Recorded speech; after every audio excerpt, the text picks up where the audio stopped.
Olá, eu sou Otávio Costa, estamos no Estado da Cerveja. Estamos aqui, outra vez na Sovina, depois do segundo episódio termos feito outdoor, ao ar livre.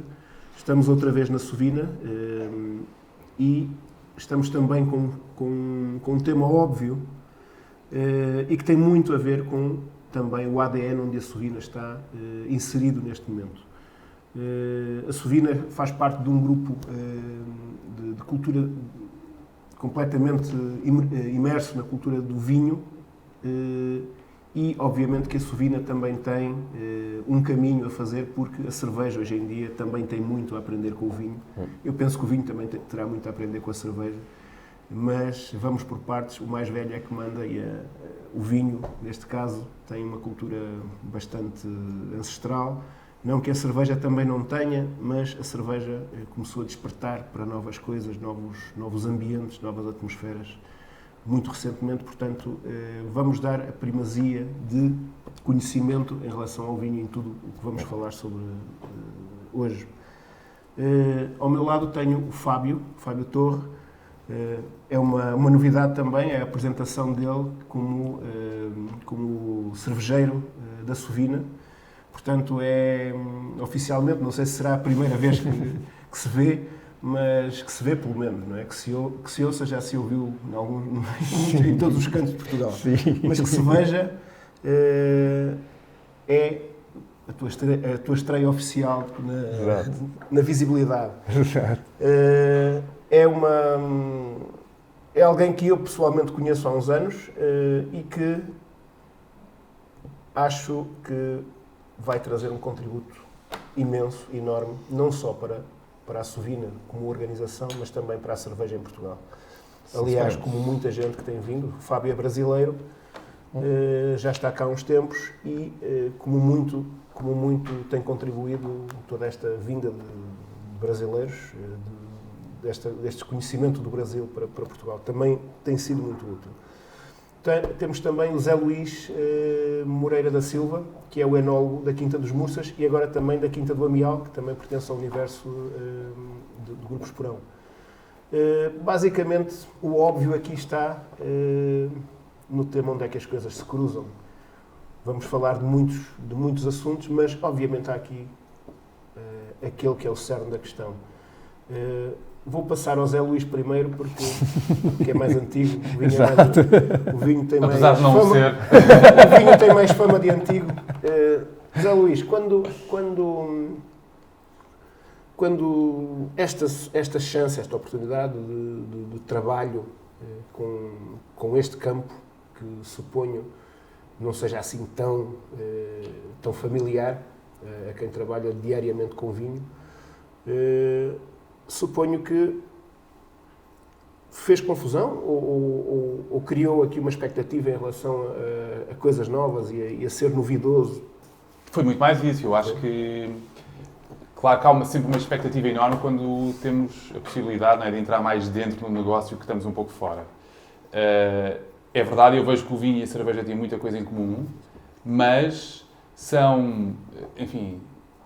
Eu ia dizer que são produtos completamente diferentes, no sentido em que o vinho tem sempre atrás de si, ou sobre si, um peso enorme daquilo que é a tradição, daquilo que são as práticas que já existem há uma data de anos, e tanto mais em Portugal, ou em particular na região do Douro, onde com toda a tradição e peso do vinho do Porto, que é uma coisa ótima, mas que, claro, que vai como que não é, limitando um pouco aquilo que são experimentações, que eu acho que foi, para mim, a grande descoberta. Ou aquilo que mais me surpreendeu na cerveja é perceber que tudo é possível. Tudo é possível. Ou seja, nós no vinho estamos habituados a trabalhar com uvas, ponto final, não é? Enquanto que na cerveja tudo é possível. E, portanto, como que se abriu um campo gigante de oportunidade e, assim, de repente, quase em conversa, as ideias foram surgem todos os dias. Todos os dias aparece uma ideia nova e uma coisa que é possível fazer. Enquanto que no vinho nós temos uma oportunidade por ano, na cerveja todos os dias podemos estar a experimentar. E eu acho que isso é uma oportunidade que nós, na parte dos vinhos, temos que agarrar, como é óbvio,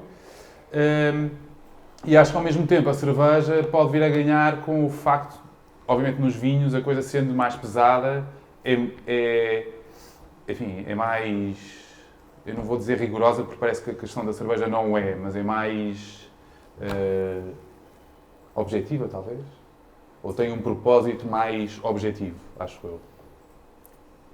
Esse objetivo faz parte da tua alquimia, porque estamos perante dois produtos de alquimia. Um que também tem um bocadinho de Deus a funcionar, e o terroir e tudo aquilo. Tem 99% é isso. Mas dentro desse 1%, que pressuponho serás tu, é o meu trabalho. A tua equipa, essa alquimia também fazes tu alguma coisa para chegar aos objetivos. Claro que sim. Claro que sim. Na alquimia da cerveja isso existe? Existe... O produto não funciona por si próprio, tem que ter o teu... Se nós formos pensar um pouco para o lado de experimentação, eu acho que se formos falar das cantillons, etc., eu acho que tem um pouco dessa alquimia no meio do caminho. Se formos pensar para o lado um pouco mais industrial, se formos pensar, sei lá, na linha regular da Sovina, por exemplo, já não cabe, né? Então já tem que ser alguma coisa um pouco mais previsível, tanto para nós que estamos fazendo, quanto para quem vai consumir, né? Então eu acho que essa coisa de alquimia tem dentro da cerveja, eu acho que tem enfoques diferentes e tem umas alavancas ali que a gente pode mexer. Uns botõezinhos ali que em função, né, para onde queremos apontar esta cerveja específica, né? E aí eu acho que tem uma alquimia um pouco mais... O vinho também tem um design, não é? Claro. Fábio, e este desafio? Cair aqui, ser admitido aqui por todas as circunstâncias que estão por trás de quando se admite alguém, sentiste pessoalmente que, para além de ser cervejeiro, também irias ser um cervejeiro com outros desafios, quando percebeste que este universo era muito mais amplo do que ser apenas cervejeiro e apenas a cerveja? Sem dúvida, e para mim tem 3 condições básicas aqui que acabaram virando meio que a profissão dos sonhos. Cair aqui, parece que eu estou lambendo botas ou coisa do tipo, mas não, o desafio é maravilhoso mesmo por 3 motivos básicos. Primeiro, eu tenho pessoas como o Zé ao meu lado, eu e o Zé já trocamos algumas ideias, já estive lá na Quinta dos Mursas, já falamos sobre processos fermentativos, estamos desenhando alguma coisa junto já, em termos de produtos que não estão nem para o lado de lá, nem para o lado de cá, quer dizer, coisas ali no meio do caminho que não são exatamente cerveja, não são exatamente vinho. Isso por si só já é alguma coisa maravilhosa. A segunda questão e este sim, eu lembro num dia, no meio do meu processo seletivo lá, conversando especificamente com o João Roquete, ele tem uma visão que sempre foi meu sonho. Cerveja é um produto agrícola. Ponto. Ninguém vê isso. Todo mundo acha que abre o frigorífico e a cerveja está lá dentro e pronto. Ninguém se lembra que aquilo veio da terra. Ninguém se lembra que a cevada em algum momento foi plantada e foi colhida, o trigo e a aveia, em algum momento alguém isolou cepas de levedura. Agora umas injeções e umas coisas. Em outros âmbitos. Então, quer dizer, ainda existe a noção para o público geral que cerveja é uma coisa absolutamente industrial, feita a partir de caixinhas, como se fosse um bolo ou alguma coisa do tipo, né? E nós temos internamente a oportunidade de usar a nossa própria cevada, que é plantada dentro do grupo. O Esporão tem plantação de cevada, tem plantação de aveia, tem plantação de trigo. Quer dizer, podemos fazer cerveja a partir disso. E numa... Exato. Numa extrapolação e num cenário ótimo, depois de todos os testes que já estão sendo conduzidos, etc., chegar a um produto que, olha, isto aqui é uma cerveja portuguesa de verdade, como temos a Argentina IPA, Chile IPA, quer dizer, da mesma forma que os chilenos e os argentinos já conseguiram estabelecer um estilo ali dentro do BJCP e tal, porque só usam coisas chilenas ou argentinas, podemos ter isso aqui também, ou seja, cevada vai vir daqui, lúpulo plantado aqui, cepas de levedura que podemos isolar aqui, ou que já temos isoladas, inclusive. O Zé e tudo mais usa leveduras, por mais sejam de um fornecedor francês, foram isoladas aqui, e assim. Ou seja, Zé Luís, essa partilha, tens visto alguma coisa nova que te surpreenda e que achas que o vinho pode aprender também com a cerveja? Tenho visto imensa, né? Eu diria que talvez aquela que para mim é mais óbvia e fui mais surpreendente foi na prova, que parece de todas aquela que seria menos óbvia. Eu lembro-me, a primeira vez que tive uma prova à séria de cerveja, tipo uma prova em que tinha uma ficha de prova, e fiquei... Nem queria acreditar nos adjetivos que são usados na cerveja, porque nós no vinho temos a mania, e aí eu acho que é só mania, de querer complicar uma coisa que já por si é muito complicada, e então passamos a usar uma terminologia na prova que ninguém entende. Ou seja, falamos em conceitos como corpo, estrutura, volume, a astringência, persistência, o que for, que no caso da cerveja passam para o enrugado, coisas muito mais visuais quase, quase de senso comum, e que desmistifica um mundo que as pessoas, quase que aquilo que eu sinto muitas vezes quando estamos em provas e a tentar explicar os vinhos, as pessoas pensam que até os enólogos são as pessoas sobredotadas com um nariz gigante, não é capaz de detectar coisas que mais ninguém detecta. Ligado ao cérebro. Exatamente, com uma capacidade quase paranormal. E a verdade é que é tudo tão simples, e eu acho que a cerveja, pelo menos comigo, eu diria que foi talvez o mais surpreendente de tudo, foi a forma simples como se prova uma cerveja e como se consegue ter, eu diria, muito mais da questão do que o simples prazer, mas ter uma descrição que é objetiva, de certa forma, mas numa linguagem que toda a gente percebe. E eu acho que essa talvez seja uma das principais razões pela qual a cerveja artesanal, e esta cerveja, eu diria, mais, vamos dizer, evoluída ou mais trabalhada, está a ter tanto sucesso, não é? Porque as pessoas percebem, enquanto que no vinho não é assim tão óbvio. E eu diria que isso para mim talvez tenha sido a grande aprendizagem. Claro que a partir daí, em termos de experimentação e produtos, bem, temos provado coisas incríveis que nunca me teria passado pela cabeça provar-se coisas de frutas e serem boas. Também tenho provado algumas coisas que não sou tão fã, não é? Mas percebo, mas percebo. E aqui no meio, eu acho que há um enorme campo de coisas que se podem surgir, que se podem trabalhar sem limite, não é? Tipo, imaginação sem limite. E eu acho que isso é incrível. Sim. Sim, o Fábio estava a dar agora o exemplo da vossa partilha de conhecimento com leveduras, sobretudo por aí, é quase um inner circle que podem criar, não é? Claro. Porque vocês têm um conhecimento muito grande sobre leveduras Eu cheguei à conclusão que na cerveja há muito mais conhecimento do que propriamente no vinho. Ou seja, vocês trabalham com muito mais cervejas do que nós. Sim. A levedura, vocês têm levedura? Têm banco de leveduras próprio? Nós não temos, mas isso é algo que já está em desenvolvimento e algumas coisas estão já em identificação e tudo mais. Fora as coisas que já estão vivas dentro das barricas, por exemplo, que nós podemos usar. Então já existe um certo intercâmbio. Nós cervejeiros, especialmente quem começou já a trabalhar com envelhecimento e tudo mais, gosta de pensar que a barrica não é um recipiente. A barrica também é um ingrediente, né? Porque vai contribuir com o sabor, e tanto por causa da madeira, tanto por causa da vida que está, né, impregnada ali nas paredes internas.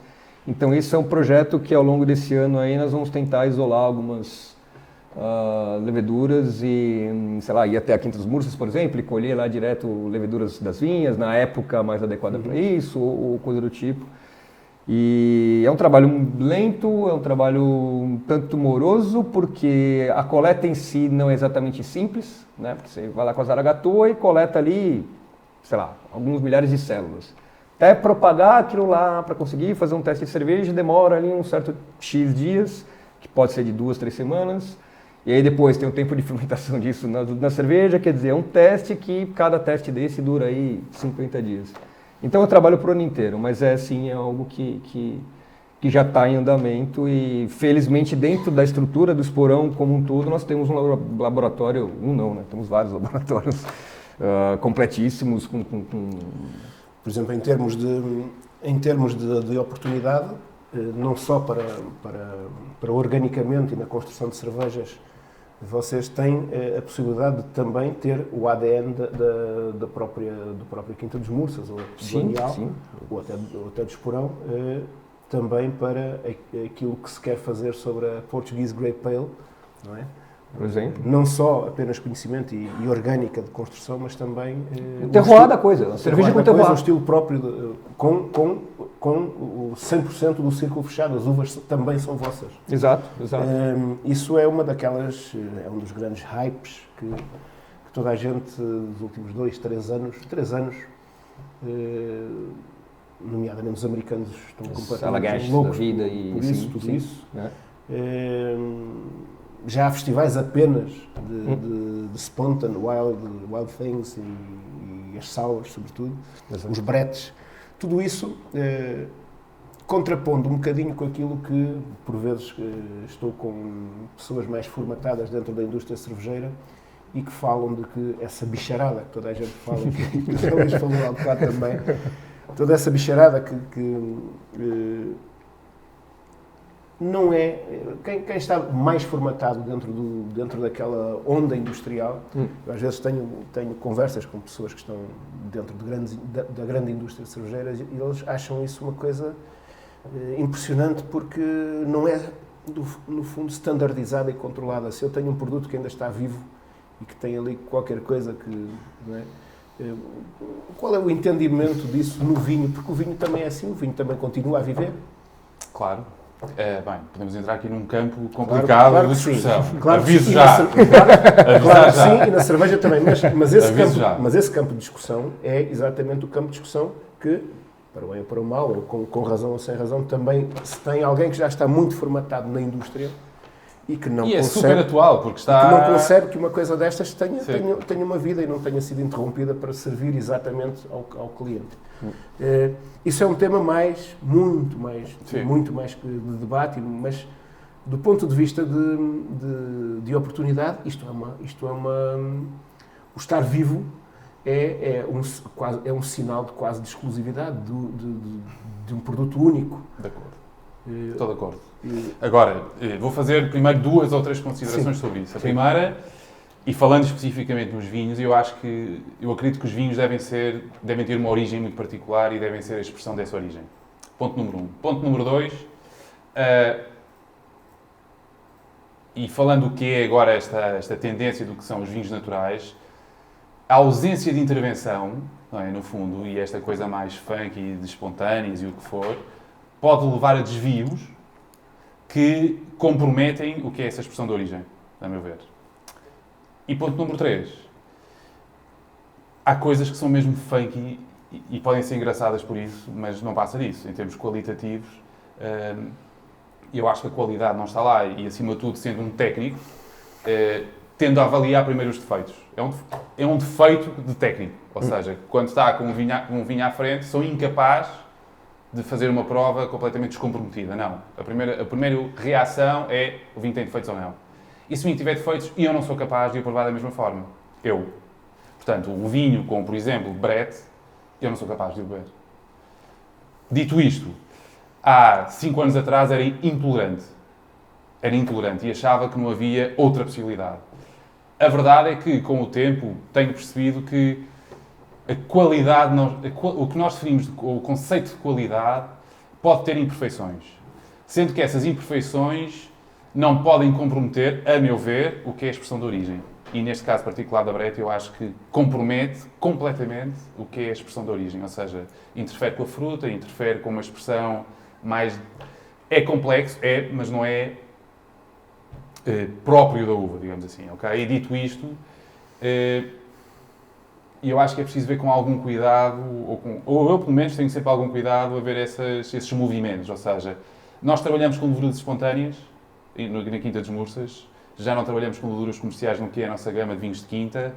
Tentamos ter uma intervenção, eu diria, quase mínima, ou seja, pouco sulfuroso, poucos movimentos no vinho, mas se o deixarmos no limite sem qualquer intervenção, aquilo vai virar vinagre. É o processo natural. Portanto, e o vinho resulta, já alguém dizia no outro dia, é fruto também da inteligência do homem. Portanto, temos que intervir, de alguma forma, não é? Eu vejo isto no vinho mais fechado, se assim quiserem. A verdade é que tenho provado muitas cervejas cheias de bicharada. E vejo que isso, enfim, há de tudo, não é? E havendo muito mais liberdade, há também mais aso eu, como técnico, tenho muita dificuldade, quer dizer, tenho mais dificuldade e acho que deve haver, acreditando na total liberdade, acho que devia haver algum Critério. Acho que devia haver, não é? Até porque corremos o risco do consumidor começar a gostar disso. E eu acho que isso é um problema. Vejo isso como um problema. O consumidor tem que perceber que isso é mesmo assim. Que é um defeito. Não é um defeito. Isso é mesmo assim. Hoje em dia os vinhos naturais... Há bocado estávamos a discutir com um cervejeiro americano que tem uma propensão, tem vinhos naturais, também produz vinhos naturais, e ele dizia-me, isto é assim. Não foi desenhado para mim, isto é assim. Eu aceito ou não aceito. Pois, enfim. Não... É uma posição. É uma posição. Não estou de acordo. Totalmente com isso. Não estou de acordo. Percebo. Felizmente alguém... Pois. Não, eu percebo, mas... Seria no amarelo. Mas no limite, está a comprometer. Tudo bem que nós não... E nesse caso particular, não é? Claro, apanha as uvas, não é? Transforma as uvas e a Brettanomyces ou outra coisa qualquer vai aparecer naturalmente, porque ela está em todo lado, portanto é normal que ela apareça. E o que nós vamos provar é um vinho que cheira a couro, que tem o mesmo cheiro de uma cerveja. Suor de cavalo. Suor de cavalo. Quer dizer, gostar de suor de cavalo a mim faz-me alguma confusão. Admito que se gosta, admito que há gostos para tudo, mas eu defendo muito que o gosto educa-se. Claro que sim, na cerveja... E aprende-se. A cerveja, o leque amplo do gosto da cerveja e dos aromas tem qualquer coisa de maior liberdade de expressão. Mais amplo, né? É. Mais amplo e obviamente que os estilos são...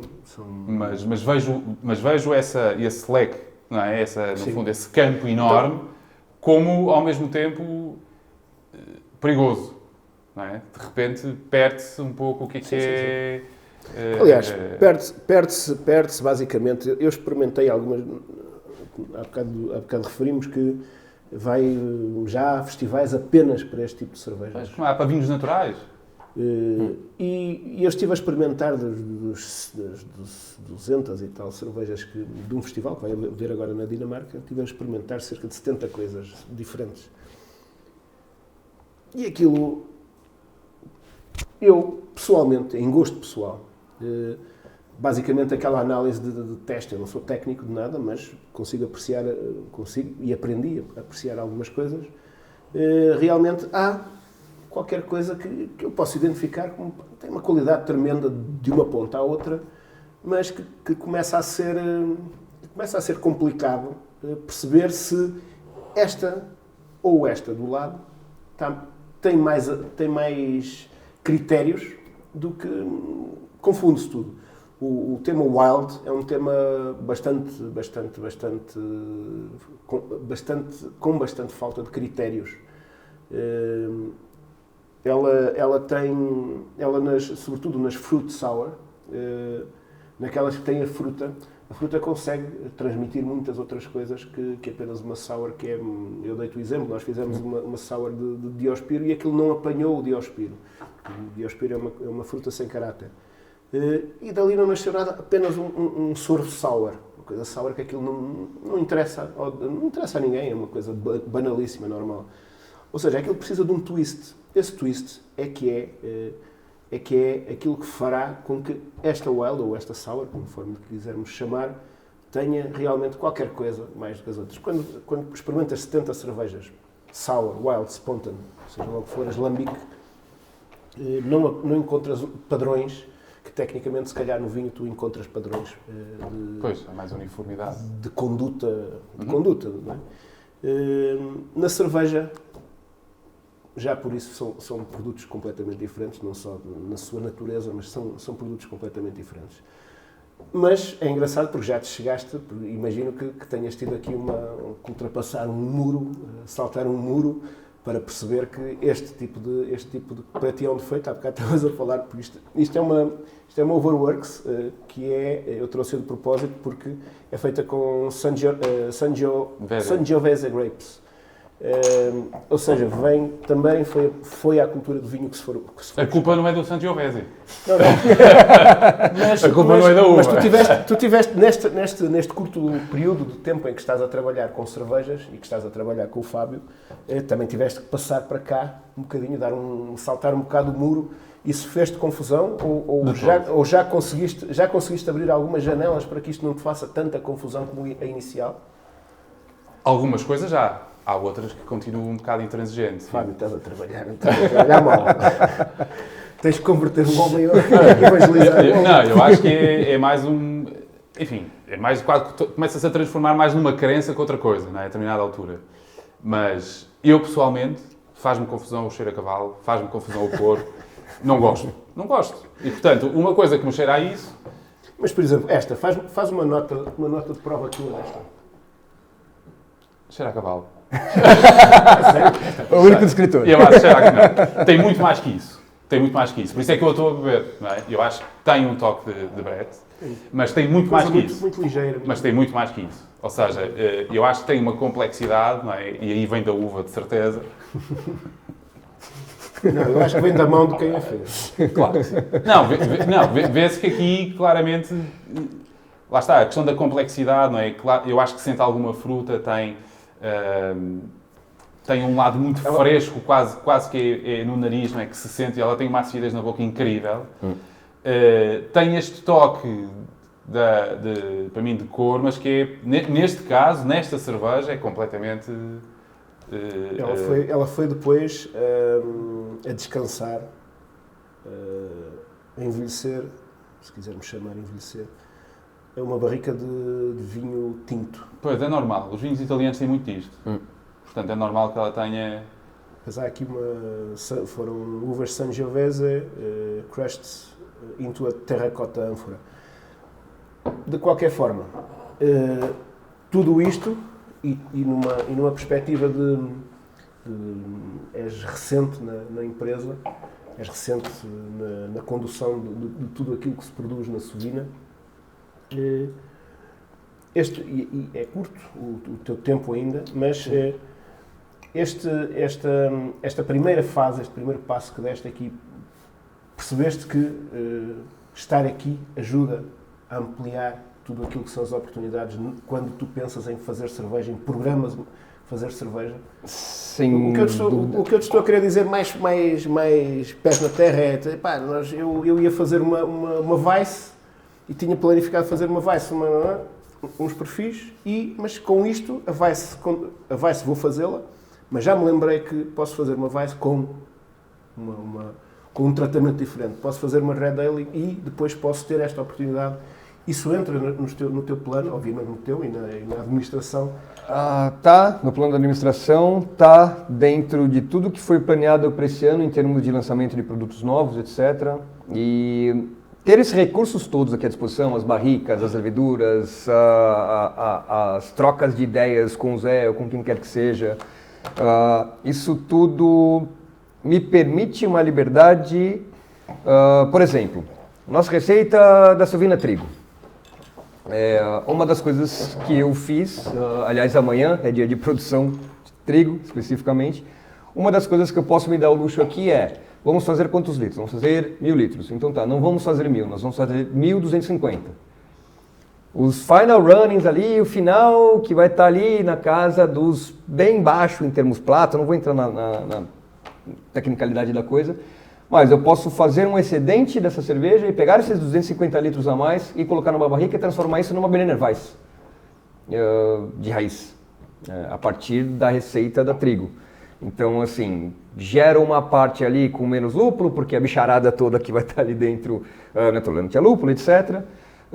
E posso, a partir de uma mesma receita, ter a sovina de sempre, trigo de sempre, mas esses 250 litros vão para uma barrica que vai ficar ali e vai acabar virando um teste. Nós já fizemos o primeiro lançamento, nós vamos ter aqui 4 lançamentos esse ano do que nós convencionamos chamar de Sovina 500. Então são 4 produtos novos, são one-offs, que nós vamos fazer 4 vezes ao longo desse ano.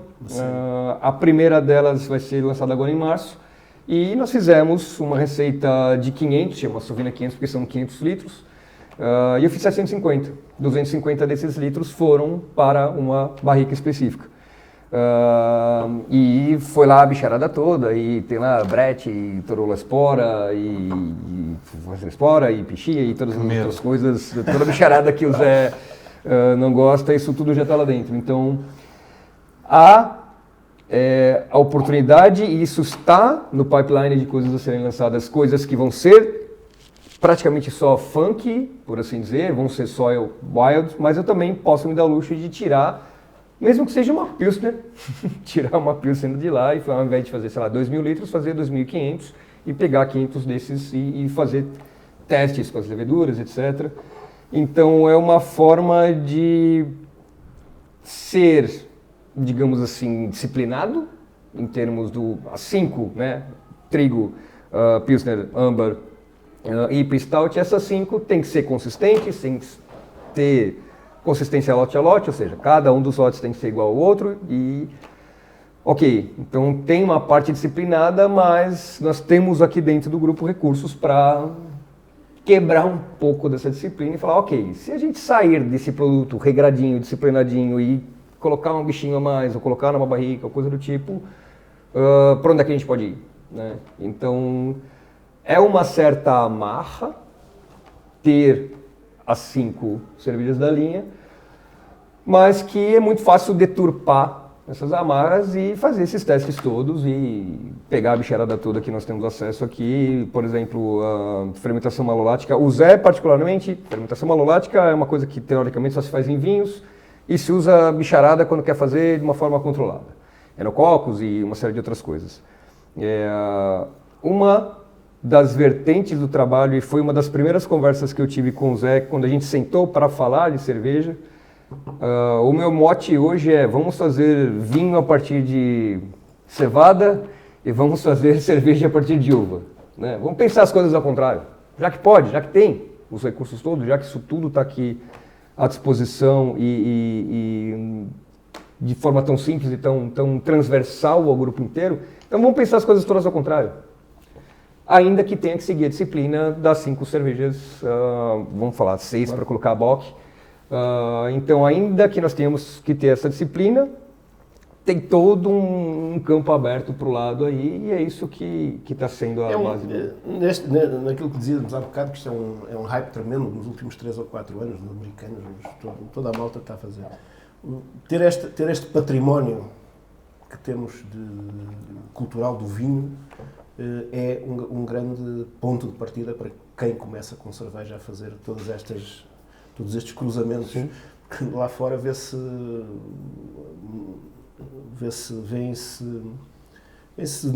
gregos para praticar, para produzir coisas. Já eles inventam. Eu estive na Nevel e basicamente aquilo estás no meio de Eindhoven e este gajo faz o quê? Tipo, faz spontan como?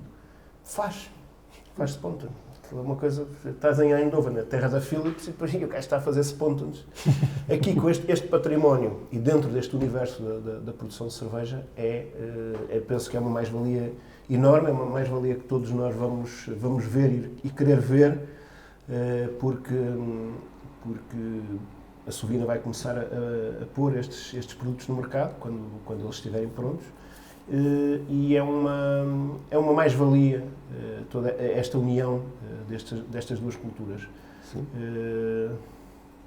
Vamos brindar com um copo cheio. Sim, preferência. É para tomar, Zé. É para tomar. Eu tenho bebido. E vamos aguardar pelas surpresas que vêm aí. Obrigado. Obrigado.